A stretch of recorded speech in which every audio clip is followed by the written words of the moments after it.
Explain में आपका स्वागत है। आपसे अगर सवाल पूछा जाए कि आज से लगभग 20-30 वर्ष पहले टेक्नोलॉजी में कौन सबसे ज़्यादा आगे था, तो आपका जवाब होगा चाइना और जापान, जिससे न सिर्फ दुनिया इससे मदद लेती थी बल्कि अलग अलग ये लोग टेक्नोलॉजी में बहुत विकसित थे, बहुत आगे थे। लेकिन अब जो है ये अब पिछड़ चुके हैं, अब कोई दूसरा राज कर रहा है, आपको वह पता होगा। लेकिन जो ये कंपनियां हैं, या जापानी हो या विदेशी कंपनियां, चीन पर अपनी निर्भरता जो है कम करना चाहती है। चीन मैन्युफैक्चर में नंबर 1 है। आइए समझते हैं व्हाट इज चाइना +1 स्ट्रेटजी क्या है। चीन की सरकार दखलंदाजी विदेशी कंपनियों के लिए परेशानी का सबक बन रही है, चाहे वह टैक्स का मामला हो या किसी दूसरे तरह का मामला हो। लेकिन विदेशी कंपनियां चीन पर अपनी निर्भरता कम करना चाहती है। कारण क्या है? कारण ये है कि चीन भी अब जो है टैरिफ जो अमेरिका लगा रहा है उसको देखकर टैरिफ का दाम बढ़ाने लगा है दोस्तों। लेकिन विकल्प के तौर पर उनकी निगाहें भारत की ओर टिकी है। जापान की कंपनियां अपनी मैन्युफैक्चरिंग और सप्लाई चेन में विविधता के लिए जानी जाती है और इसमें और ज़्यादा डेवलप लाने के लिए लगातार काम कर रही है। चीन +1 पॉलिसी पर फोकस बढ़ रही है। जापान की कंपनियों के चीन +1 पॉलिसी के तहत उनकी निगाहें भारत पर टिकी है। और भारत इसमें क्या करने वाला है दोस्तों? भारत में जो है टेक्नोलॉजी की कमी है, लोगों की यहाँ पे कमी नहीं है। लोग काफ़ी हैं, टेक्नोलॉजी कम है, सिस्टम कम है।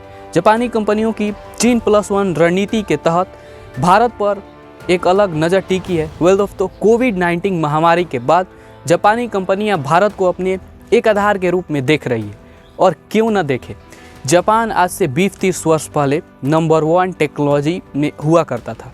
जब मतलब उसके हिरोशिमा पर अटैक के पहले भी वह बहुत ताकतवर था, टेक्नोलॉजी में दुनिया में आगे था। लेकिन जब वहाँ पे ब्लास्ट हुआ परमाणु बम का, तब से जापान पिछड़ गया।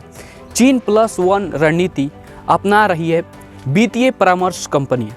डेलॉयट के विशेषज्ञों ने यह कहा कि इस रणनीति में वैकल्पिक देशों में उत्पादन सुविधाएं स्थापित करना शामिल है। दोस्तों, जिसमें भारत एक महत्वपूर्ण लाभार्थी के रूप में उभर रहा है।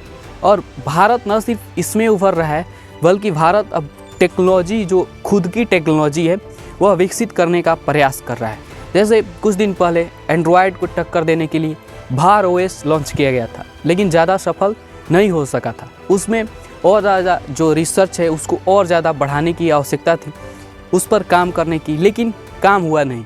उसको भार OS को स्टॉप कर दिया गया, तो जिसमें भारत एक प्रमुख गंतव्य के रूप में उभर रहा है। टेक्नोलॉजी की जब बात आती है, जहां कुछ कंपनियां जापान लौट गई, वहीं कुछ अन्य भारत को न केवल एक विनिर्माण केंद्र में के रूप में देख रही है, बल्कि इसे पश्चिम एशिया और अफ्रीका जैसे उच्च वृद्धि वाले बाजारों के निवेश द्वारा इसमें कहीं न कहीं वृद्धि देखी जा रही है। यद्यपि भारत के घरेलू रक्षा क्षेत्र, जो रक्षा बाजार हैं, इसका एक विशाल आकार है, एक प्रमुख आकर्षण है। वहीं भारत जो है बहुत बड़ा मार्केट है। हर एक फील्ड का आप ले लीजिए, एक्सपोर्ट हो या इंपोर्ट हो, इन दोनों क्षेत्रों में भारत जो है बेहतरीन है। इसका सुस्थापित व्यापार और प्रतिभा नेटवर्क है। लेकिन कुछ कमी है। कमी क्या है?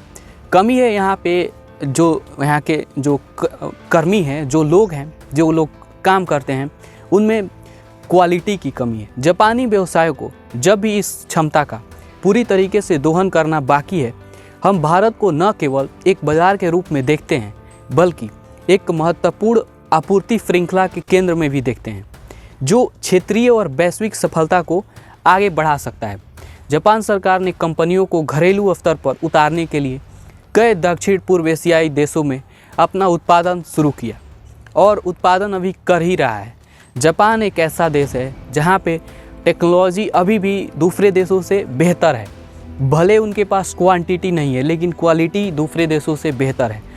इसके लिए जापान का कहना है कि जो टेक्नोलॉजी है उसको विकसित करने के लिए जो है फंडिंग की आवश्यकता होती है, और फंडिंग मिलता नहीं है हर एक देश में, हर एक कंपनी को। इसीलिए जो है प्रतिस्पर्धी इसमें जो है आगे निकल जाते हैं। जिनके पास फंडिंग होता है वे सभी को पीछे कर देते हैं। अगर आपके पास आइडिया है और पैसा नहीं है, तो आपकी जो आइडिया है वह धरे की धरे रह जाएगी। लेकिन डेलॉयट, ये दक्षिण एशिया के CEO रोमल शेट्टी ने कहा कि चीन +1 रणनीति से जापानी कंपनियों को भारत में न सिर्फ संभावनाएं बल्कि और भी कई ऐसे मुद्दे हैं जिसमें निवेश करने के लिए प्रेरित किया है, जिसका उद्देश्य अपनी आपूर्ति श्रृंखला में विविधता लाना और देश की आर्थिक क्षमता का लाभ उठाना है। लेकिन कहीं ना कहीं इसमें अगर सही मेल नहीं होता है तो ऐसा जो है बिजनेस सक्सेसफुल नहीं हो पाता है। वेल दोस्तों, इस वीडियो का कंक्लूसिव है यही निकलता है कि अगर आपके पास आइडिया है, अगर आपके पास बहुत बेहतरीन आइडिया है, लेकिन आपके पास फंडिंग नहीं है ना, तो आप कुछ नहीं कर सकते हैं। वेल दोस्तों, यहाँ तक इस वीडियो को देख रहे हैं और जियोपॉलिटिक्स और इंटरनेशनल रिलेशन जैसे मुद्दों में आपकी दिलचस्पी है तो जुड़िए हमारे साथ और देखते रहिए दिस प्लान।